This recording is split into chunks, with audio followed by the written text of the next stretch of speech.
Everyone, my name is Greg Mosier. I'm the director of the Ponca Economic Development Corporation. Today, we're going to continue on our journey of the Building Native Communities curriculum. In particular, today we're going to be talking about understanding credit and your credit report.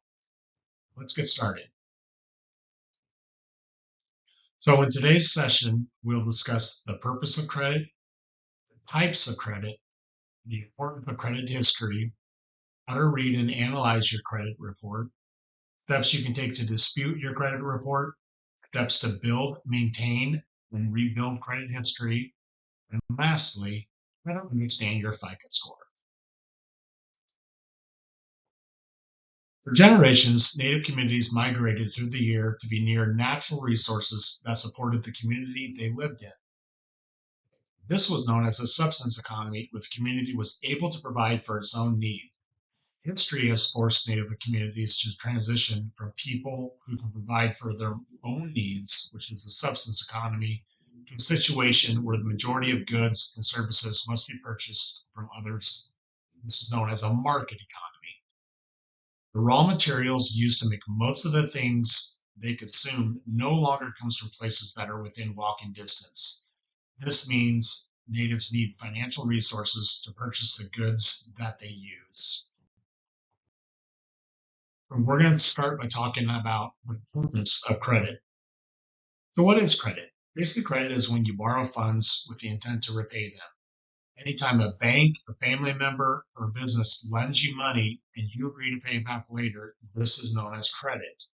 In most cases, there's a charge or fee that comes associated with borrowing the money, and these are in the forms of fees and interest.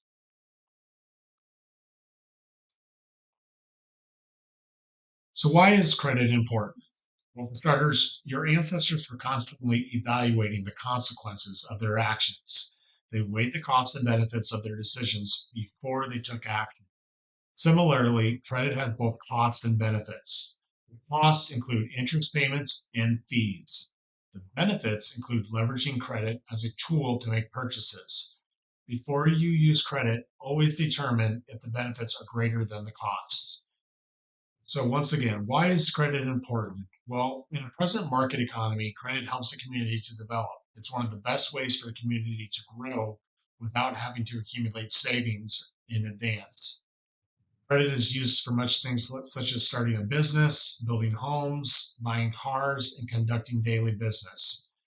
It helps our communities grow if the net gain of borrowing is greater than the cost of debt. And you can see the graphic at the bottom of the slide there, which basically has growth equaling net minus the gain of the cost of the debt. So, what are some of the advantages of using credit? Well, for starters, we can pay for larger purchases you might not be able to afford right away. This can be convenient if there's something that you need and it's an emergency situation and you don't have the money up front. Credit is a good way to make these purchases. It's also convenient. You don't have to carry the cash with you at all the time. With you at all times, you can simply just pull out your card and make the purchase. Using credit helps you build your credit score, which is very important if you want to make future larger loans or apply for a larger loan. Using your credit can help you build that credit score so you get a lower interest payment. Some companies like car rental companies, hotels, you have to put up a credit card up front just to have on file when you make those reservations. And then lastly, some credit card companies will reward you for using their credit cards for giving you points that you can redeem or cash back at a future date. So like an example of this is I have a Shields Visa card.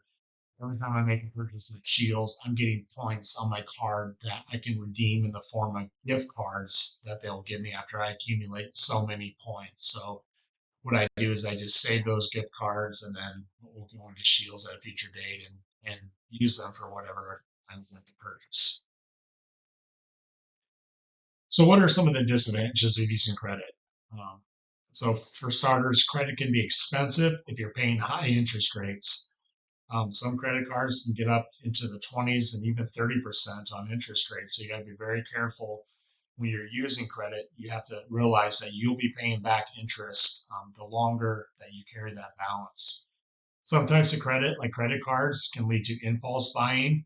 I'll be perfectly transparent. It's happened to me in the past where maybe I didn't have the money in my account at the time. I'd seen something that I thought I needed, but it was probably more of a want, and of course that led to the impulse purchase. Sometimes you can buy things you can't afford. Um, I wish I could say I hadn't fallen under that trap as well, but sometimes it looks good and you think you need it, you buy it, and then you realize, oh boy, I should not have made that purchase because you're just accumulating more debt, and maybe it doesn't fit in your budget for that type of credit card payment. And then lastly, if you fail to pay back your loan in a timely fashion or miss payments, this can negatively impact your credit score. And we'll talk more about that when we get to the section on reading your credit report and understanding that. So using credit, before you make a purchase, we always need to ask ourselves, is the item a want or a need? Usually a need is something you need to survive. This would be like food, clothing, home, medical care. A want, on the other hand, is something you would like to have, but it's not necessarily necessary to survive, such as like a new car, a brand new electronic device, a new smartphone. Those types of things. They're nice. They're something you might want to have, but they're not necessarily needed to survive. Now that we've talked about the importance of credit and using credit, we're going to move on to an exercise where I'm going to walk you through some scenarios, and we're going to decide whether the items are wants or needs, and then whether or not you would use credit. So on page 75 of your participant handbook, you'll see a number of different items. So I'm just going to go through 3 examples of this and just walk you through each example just to kind of get a hang of the exercise. So the first example I'm going to use is weekly groceries. Would these be a want or a need? Well, I would argue they would be a need. Obviously, you need to eat, you need to feed your family, provide for your family. So weekly groceries would definitely be something that you would consider a need. Would you use credit for this type of purchase? In this instance, it could be a yes or no, probably a maybe. It just depends on the need for the food and whether you have maybe enough cash in your balance currently in your checking account in order to make that purchase. So, depending on the need, it definitely could be something that you'd want to use credit for. The next item that I'm going to use for an example is a new refrigerator because yours broke. For that one, I would say that would be a need. It's something you need. You need to keep your food cold. It allows you to purchase, larger amounts of foods and preserve them longer through the refrigerator. Would you use credit to purchase this item? I would say yes. It's a larger purchase. It costs more money. A lot of times, people do not have that money up front to make those large purchases. So in this instance, credit would be appropriate for that new refrigerator. And then lastly, the final item would be overdue bills. These would be a need, as you need to keep electricity on in your house, your gas, your water running, all your utility services. Um, would you use credit to cover this?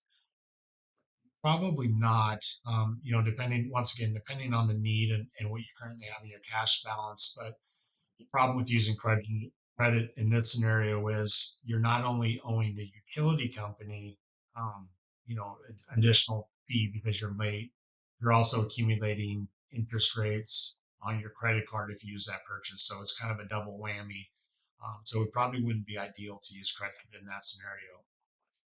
And then in your own time, if you want to go through this exercise, once again, it's on page 75 of your participant handbook. So now we're going to talk about different types of credit. The first credit we're going to talk about is revolving credit. So this basically allows you to borrow money at any time up to a set limit. And as you pay back the borrowed money, it becomes available again to borrow. So the most common examples of revolving credit would be your typical credit card. So Visa, MasterCards, department store cards. This would be an example of revolving credit. Another type of credit would be installment credit. This is a type of credit that you would use to purchase larger items. So if you think about a home, purchasing a car, going back to college, using it for your education and your future, the type of credit you would most likely utilize would be installment credit.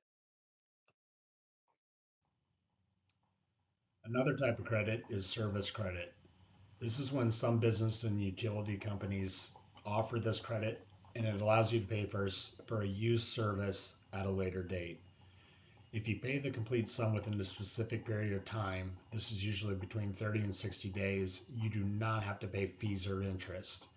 However, if you're unable to make that payment within that specific time frame, there's usually a penalty charge that will be added to your debt. Secured credit is when you're asked to provide something of value as a guarantee that you will repay your debt. If you fail to repay, the lender takes your item as repayment. Personal valuables known as collateral, such as cash or car, are used to secure the loans. So once again, auto loans, mortgage, where you're putting down a down payment on a home, secured credit card, where you're putting down $500 and then you get that $500 credit limit to use for that card.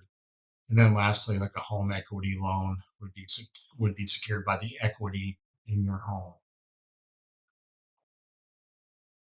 Continuing on, you have also unsecured credit. This is when a guarantee is not required. So a conventional credit card is an example of unsecured credit because you don't have to put down a down payment, or there's no collateral involved in obtaining that credit card. Now I want to walk through an exercise where we're going through some scenarios, and I'm going to explain the scenario, and we're going to just decide what type of credit it is. So the first scenario, so these are found on page 78 of your participant handbook. We're just going to go through a couple of them. The first example is Candace gets a promotion at work and wants to buy a house in a city near her reservation. So this type of credit would be your installment credit because, as we discussed before, this is used to make larger purchases such as house payments, loans involving automobiles, and then education. And this would be a secure type of credit because you're using your down payment to repay the loan. The next scenario is number two. Dan and Vicky need to borrow $500 to purchase gifts during the holiday season and pay for small expenses in the year to follow. So what type of credit would this be? It would be revolving credit because it allows you to borrow money at any time to a set limit. And then so you use just a basic credit card like a Visa or MasterCard, but you're charged interest over time.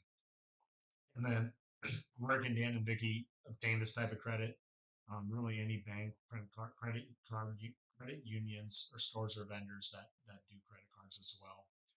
So once again, this exercise is on page 78 of your participant guidebook. If you want to go through and look at the other scenario, you sure can, but it just gives you some examples of some scenarios and then lets you think about what type of credit it would be. So now we're going to talk about your credit history.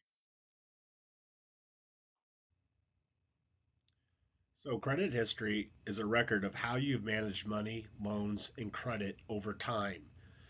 This can include a number of things like your payment history, whether you were on time making your payments or if you had any late payments, the amounts owed on each credit card or loan, your length of your credit history, so basically how long the accounts have been open, types of credit used, so you'll see credit cards, auto loans, mortgages, and then new credit inquiries. These are applications for loans and credit cards, and I'm going to talk a little bit about that more in detail, but basically there's two types of inquiries. There's hard inquiries and there's soft inquiries, and I'll get to those in a little bit. So why does it matter? Lenders use it to decide if you're trustworthy with credit. They can look at your credit history, whether you were late on payments, whether you have paid off accounts on time. They want to make sure that you're trustworthy if they're going to be offering you a loan or a credit. It impacts your ability to borrow money, rent housing, or even get certain jobs. And then lastly, it affects your credit score, which determines interest rates and loan approvals. So once again, when you apply for a loan, they'll look at your credit score and that will determine the interest rate you will pay on that loan or credit. So accessing your credit report. You should review a copy of your credit report each year to ensure there are no mistakes. There are three major credit bureaus: TransUnion, Equifax, and Experian. You should order a copy of your credit report from each one. You are legally entitled to one free credit report once a year from the three bureaus. And to access the credit reports, you will go to annualcreditreport.com, and then you can actually pull which one of those three that you choose. I actually pulled mine in January before we were going to be teaching this class, just to kind of get a view of what it looked like when I pulled my credit report and what information I would get. So I did go to the annualcreditreport.com. I pulled my credit report from Experian, and it was a very quick, just fill out basically a one-page information, and then I could click on the report I wanted, and then it accessed that entire report. So a tip they give on accessing your credit report is don't pull all free reports all at once, the three credit bureaus. It's ideal to space those out over a period of time. So like for instance, I pulled mine in January. Maybe I'll wait another, 3-4 months, pull another one, and then, maybe wait till the last quarter to pull my third and final one. So this ensures that you get like a steady access to all three of your credit reports, and you can review them and make sure there's no discrepancies or missing information or incorrect information, which we'll talk about shortly. So how do you read a credit report? So these slides here are going to be found on page 81 of your participant handbook, and the sample here shown is not exactly what your credit report will look like. When I pulled mine from Experian, it doesn't look like this, but these slides just give you a general sense of the type of information you will find in your credit report. So I know the view or the writing is a little bit small, but you can be able to you can see your consumer statements. This is information you provide to the credit bureau for the purpose of explanation, clarification, or dispute. They have a summary of the information, so that the various loans that are opened. When I pulled mine, it had the number of accounts I had opened. It had all addresses that I previously lived at. There was also the number of hard inquiries, which I was talking about, and these are inquiries from credit or loan places that you're applying for a loan. They'll access or do a hard inquiry to just check into your credit and make sure that you're trustworthy. So the hard inquiries are the ones that you want to pay most attention to, because these do and can affect your credit score. So you always want to make sure that every hard inquiry are reputable, I guess, places that pulled your credit and that you gave permission to. Sometimes there'll be places that do not have your permission to pull credit, and you need to make sure that you're on top of that and follow up with that place if they did access your credit report without your information. Also on the credit report, it'll have your payment histories, if you've been on time, the balance histories, how much what's your remaining balances on the loans and credit cards you currently have open. And what I found was interesting with mine, and I have a home mortgage that I've had for a number of years, but looking back at my credit card, I did notice there was a point in time where my wife and I, we were just a little bit late on a payment, and so that did show on the credit report that we were late 1 month. And unfortunately, it did flag it as potentially negative because of that late payment that we had in 2023. But then it also had a note, then by October of 2029, the account is scheduled to go into a uh, positive status. So currently it's in a potentially negative status. But as long as we make our payments on time moving forward, that should be cleared off by October 2029. And then if it has basically all the balances as I was discussing, and then whether those accounts are open or closed. So even the past loans or credit cards that you've had, um, like for instance, I had one through J.C. Penney's a number of years ago, probably over 10 years ago. That account is now closed. It shows, my history on that. It shows that um, that everything's been paid off and it's closed, and then everything looks good on that. So I was talking about the hard inquiries a little bit. Um, so now I want to talk a little bit about the soft inquiries. The soft inquiries are what, like, I guess lenders, they're basically by companies making promotional offers. They want to get you to sign up for a credit card, so they'll pull soft inquiries or a soft inquiry on your credit reports, just to see, your status and whether you qualify for their offers. So these do not count against your credit report or your credit score, but also just pay attention to those as well, when you do review your credit report.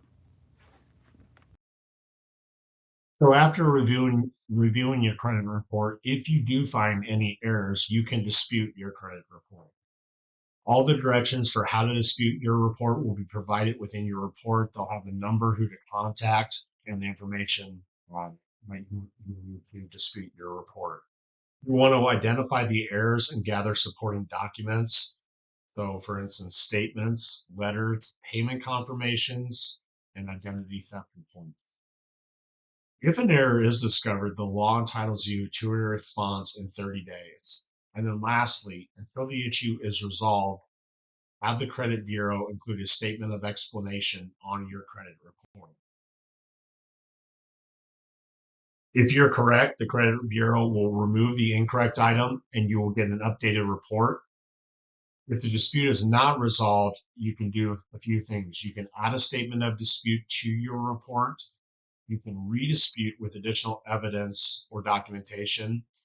And then you can also file a complaint with the Consumer Financial Protection Bureau, which is also known as CFPB.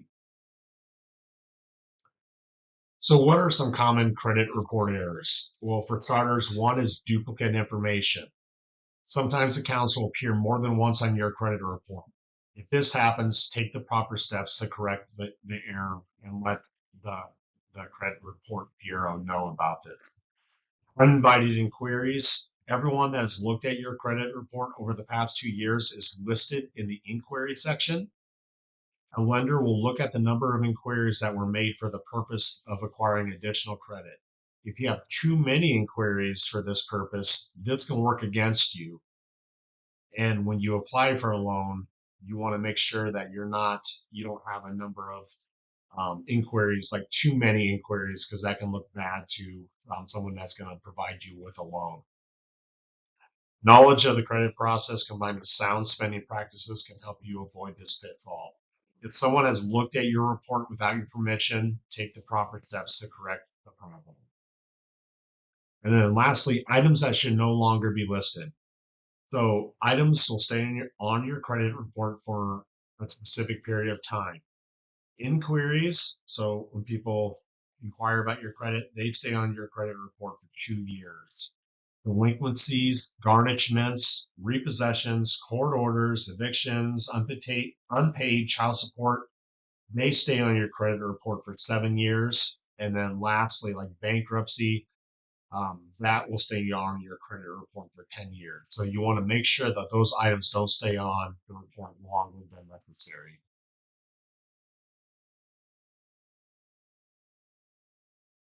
So what are some steps you can do to build, maintain, and rebuild your credit history? Well, for starters, paying bills on time. That's very important. You don't want to be late because that can put a red flag on your report.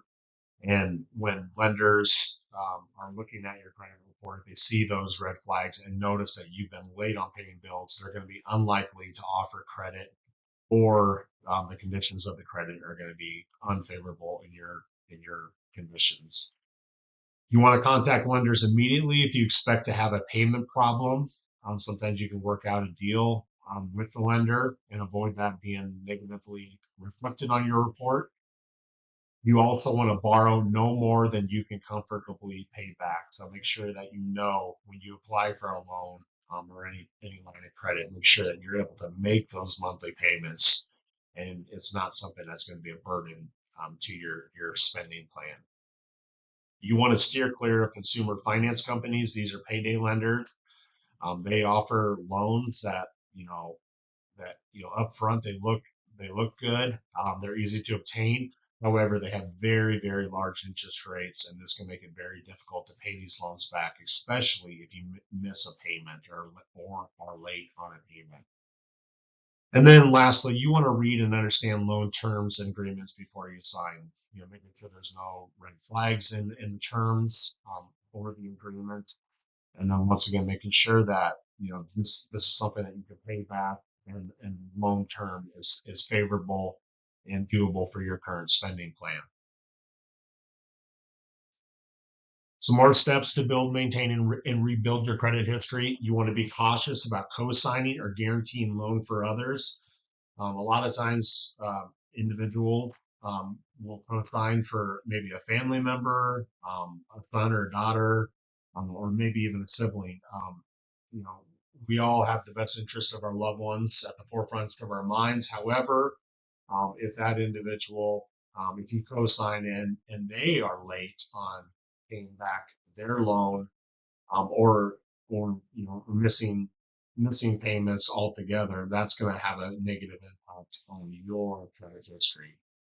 You want to make sure you apply for secured credit cards. These are the best types of credit cards to apply for. You want to avoid excessive inquiries into your credit report. Once again, if there's excessive inquiries, that's going to be a red flag to lenders when they pull your credit report. And then lastly, you want to review your credit report at least once a year. And once again, the tip about pulling from all three credit bureaus, kind of spacing those out, can allow you to obtain up-to-date credit information throughout the year. So the next thing we're going to talk about is FICO scores. FICO scores are a computer scoring model created by the Fair Isaac Corporation. So that's what FICO stands for. It basically helps to rate consumers on their credit worthiness. FICO scores, the scores range anywhere from 300 to 850. So you want your score to really be anything above 700. If that's the case, that's considered a good score. A poor score falls anywhere below 630. And so this is important because many lenders will use this FICO score to help determine if they will extend credit. The FICO score breakdown, it's just a number of percentages that make up this score. So 35% is your payment history. This is if you're making your payments on time.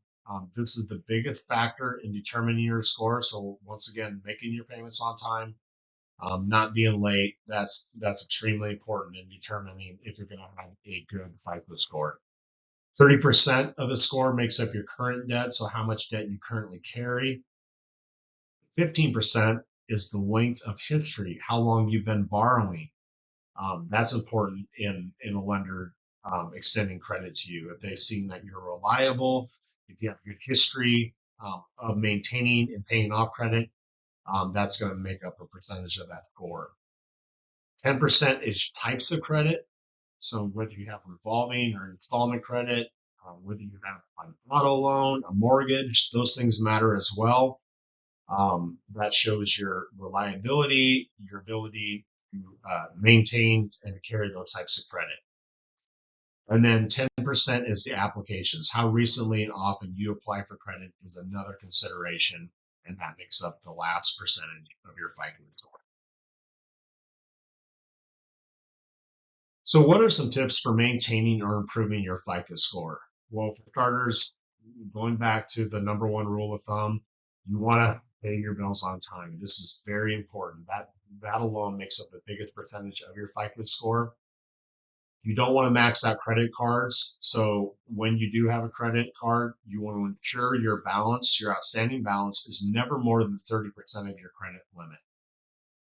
You want to start at an early age. It's important to start building that credit score, building that credit history at an early age, and showing that you're reliable with open lines of credit. And then lastly, try to maintain at least 3 good accounts. We talked about excessive, like a high number of accounts open at once. That's not good practice in as far as improving your FICO score. You want to try to maybe just have 3 open at once and make sure that you're once again making those payments on time, and that you're keeping those balances at a reasonable amount. So other tips for maintaining or improving your FICO score: you want to use different types of credit, and you don't want to apply for credit too often. You want to keep older credit card accounts open because those show that you have a long history of having good credit. And then you also want to shop for loans within a short period of time. So those are all tips for maintaining and improving your FICO score. So final takeaways: credit is your financial reputation. So everything you borrow, your history of paying them back, that is paramount in establishing whether your credit worthiness is favorable and whether a lender is going to offer you credit for a loan. Good credit can open doors for better loan rates, housing opportunities, and in some instances, job prospects. You want to request and review your credit report annually. This is very important. And once again, pulling from those 3 credit bureaus, pulling reports, spacing those out throughout the year so you can always be on top of your credit reports and making sure that they're up to date and accurate. And then your credit score, they are built over time. So once again, starting at an early age, making those payments on time, keeping those credit lines of credit open shows that you are able to maintain and keep a good history of credit. And then lastly, build and maintain good credit habits like paying bills on time and keeping balances low. Never more than 30% of your outstanding balance is a good rule of thumb for that. And that brings us to the conclusion of today's session. If you have any questions about this session or any of the other Building Native Communities sessions, please reach out to info@pedco/ne.org. We'd be happy to send you that information, or even if you want to have a phone call with us to talk about a specific topic, we'd be more than glad to do that as well. So thank you so much for listening today, and have a wonderful day.